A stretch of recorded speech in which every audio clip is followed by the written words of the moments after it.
Aminado ang ilang Pilipino na kapag sila'y nagigipit sa 5-6 sila kumakapit. Pero ang sistemang yan gusto na ring tuldukan ni Pangulong Duterte. Ayon naman sa DTI o sa Department of Trade and Industry, may iba pang pwedeng takbuhan ang mga gustong umutang. Live mula sa Quezon City, may report si JP Soriano. JP? Jessica, umalma nga yung karamihan sa mga nakausap nating nangungutang sa 5-6. Sabay tanong nga sa pamahalaan, ano ba ang inyong alternatibo at paano ba sila pwedeng mangutang nang hindi pahirapan sa mga requirements? Isa raw ang mananahing si Milani sa magpapatotoo sa kasabihang ang taong gipit sa 5-6 kumakapit. Madali raw kasing lapitan ang suking nagpapa 5-6 o yung nagpapautang na may 20% na tubo na dapat mahulugan sa loob ng isang buwan. Kaya hindi raw siya sang-ayon sa sinabi ni Pangulong Duterte na dapat patayin ang sistemang ito.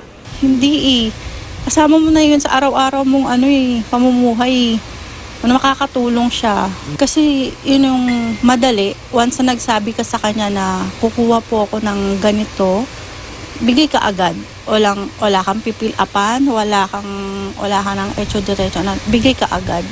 Kagabi, sinabi ng Pangulo na naawa na siya sa mga guro, sundalo at pulis na nababaon sa utang sa 5-6. Kaya gusto na raw niyang tuldukan ito.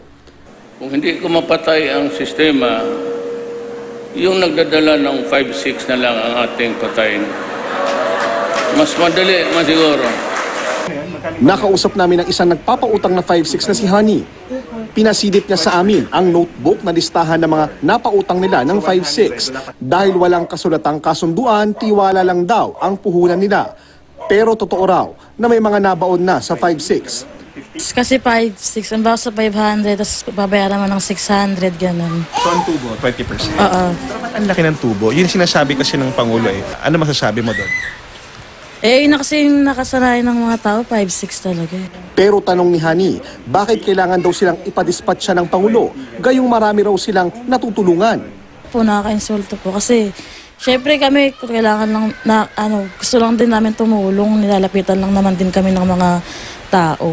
Hati naman ang reaksyon ng mga natanong namin tungkol sa gusto ng Pangulo. Pag wala kayong ibabayad, pagagalitan kayo ng inutangan nyo. Kaya tinawag na 5-6 yan, araw-araw huhulugan nyo yan. Kung wala kayong income, paano kayo makakahulog? Malaking tulong sa mahirap yan eh. Ngayon, miski gawing 5-7 yan, papatulan pa rin na mahihirap yan eh. Dahil nga doon sa pangangailangan. Meron naman daw alternatibo ang mga nais makautang sa pondo sa pagbabago at pag-asenso o P3 microfinancing program ng pamahalaan. 62,000 na yung borrowers. Naka-release na tayo ng mga 2.4 billion. Our objective is to hit almost 30 billion worth of microfinancing. And we're looking for mga rural banks, cooperatives, credit delivery partners, micro-financial institutions that will propagate these microloans. Jessica, ito na nga yung ikalawa o ikatatlong beses na nabanggit ng Pangulo na ayaw na niya ng 5-6 o yung sistema ng pagpapautang na ito dito sa Pilipinas, pero wala naman siyang nabanggit na particular o specific instructions na binigay sa DILG o sa BSP o sa DTI. Jessica? Ang problema, JP, matagal na itong ganitong sistema sa ating mga barabarangay, sa mga iskinita dyan, yung nagpapautang mismo ang lumalapit dun sa mga nangangailangan. Yung solusyon ng gobyerno na through the banks, marami sa mga kababayan natin hindi nakakatapak sa loob ng bangko kasi nai-intimidate sila. Sabi nila, nakachinelas lang kami. At merong bangko dati na lumalapit sa mga tiyangge, dun sa mga palengke. Pero nawala na yun, hindi sila nagtagal. Ibig sabihin, baka may systemic problem. 'Di ba? If we're looking at the problem from a different perspective, hindi from the perspective ng mga nangangailangan, baka wala tayong patutunguhan. Tama, Jessica. At alam mo, dun sa mga nakausap natin talaga na tinanong natin kung bakit ba sila sa 5-6 nangungutang, kahit mataas yung tubo, bakit hindi na lang sila pumunta dun sa mga local cooperative, yung mga bangko, at maging ito yung mga nabanggit na nga ng gobyerno. Ang parating sinasabi nila, wala ho kaming kulang kami sa requirements, tumanda na ako ng ganito, wala akong ID. So yun yung marami daw mga requirement, minsan hirap pa daw sila magsulat.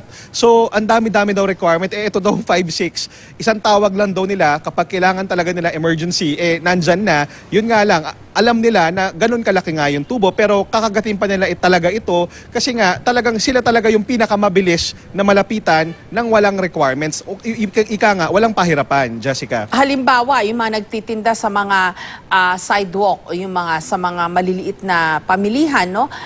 Walang ID yan eh. Ang requirement yata ng bangko, 2 ID. Doon pa lang, paano sila makakarating sa bangko? Ang alam ko, Jessica, ang Bangko Sentral ng Pilipinas, in the past, meron na rin silang mga ginagawang pag-aaral at posibleng mungkahi dyan kung paano pwedeng ilapit ng mga bangko yung kanilang mga loans o pautang doon sa mga mahihirap nating kababayan na hindi na talaga sila pahihirapan. Pero sa pagkakaalam ko, wala pang ganyang konkretong aksyon sa ngayon. Kaya nga, wala lang talagang naglalakas sa loob na mangutang pa sa mga bangko. Yung mga pag-uusapan natin, yung mga nasa palengke, yung mga tricycle driver, maging nga din daw dyan sa may Camp Crame, ayon sa ating impormasyong nakuha, marami daw mga nagpapa 5-6 dyan. So, mga police, even mga teachers, sila raw yung mga pinakamadalas na kumbaga nangungutang dyan sa 5-6, Jessica. Paano ba yun? Through the years, no? Ito na ang bumuhay sa napakarami nating mga kababayan. Ilang mga estudyante ang nakapagtapos ng kanilang mga kurso dahil yung kanilang mga magulang sa 5-6 umaasa. Kumbaga naka-ingrain na yan sa ating kultura. Wala yung formalidad na pupunta ka ng bangko, etc. Paano mawawala ng ganun-ganun lang itong ganitong sistema, JP? Yun ang isang malaking question ngayon ng mga mismong mga taong nangungutang sa 5-6. So even yung nagpapautang na sa 5-6 o nagpapa 5-6 na nakausap natin, sabi niya, paano kami papadispatch o papatigil? Gayong kahit nga tumitigil na raw sila sa pagpapautang, talagang pinupuntahan pa rin talaga sila sa bahay, inuutangan pa rin sila, dahil sila nga yung pinakamabilis malapitan.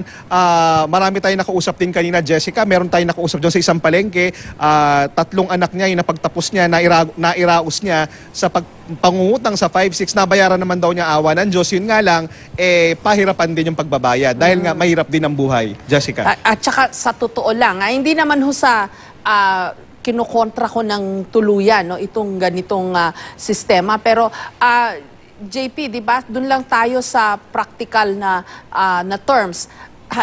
Yung interest rate ang pinag-uusapan. Sabi, 10%, tama ba? 10 to 20% pag sa 5-6. Magkano ba interest rate ngayon sa 20%? Sa mga bangko? Magkano ba interest rate sa mga bangko? Tumaas na rin Halos hindi naman masyadong nagkakalayo. At saka heto pa, pag nag-loan ka sa bangko, naglo-loan ka na nga kasi wala kang pera, may tax pa yon, may VAT pa yon, may babawasan pa, magbabayad ka pa ng tax. Sa 5-6 walang tax yan. Mataas na sabihin mo, pero wala silang tax.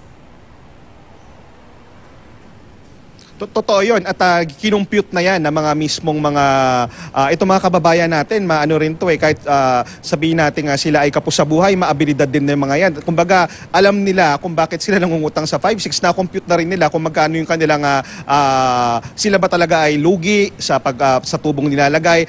At the end of the day, para sa kanila, hindi raw sila lugi. Sa pagkakaalam ko at ang Bangko Sentral ng Pilipinas noon, yun nga, meron silang mga patuloy na koordinasyon sa mga bangko kung paano pwedeng gawing mas competitive. Kumbaga, mas magagawing abot kaya yung kanilang ginagawang pautang doon sa mga mamamayan at na hindi nga ganun katindi yung collateral o yung hihingi na assurance na sila ay makakabayad. Basta sila ay merong trabaho, makita lang na meron sila ay kumikita sa palengke halimbawa. So yun yung mga bagay na hindi pa nangyayari hanggang ngayon at hanggat hindi nga nangyayari yan, tila sa 5-6 talaga sila tatakbo, Jessica. Maraming salamat sa iyo, JP Soriano.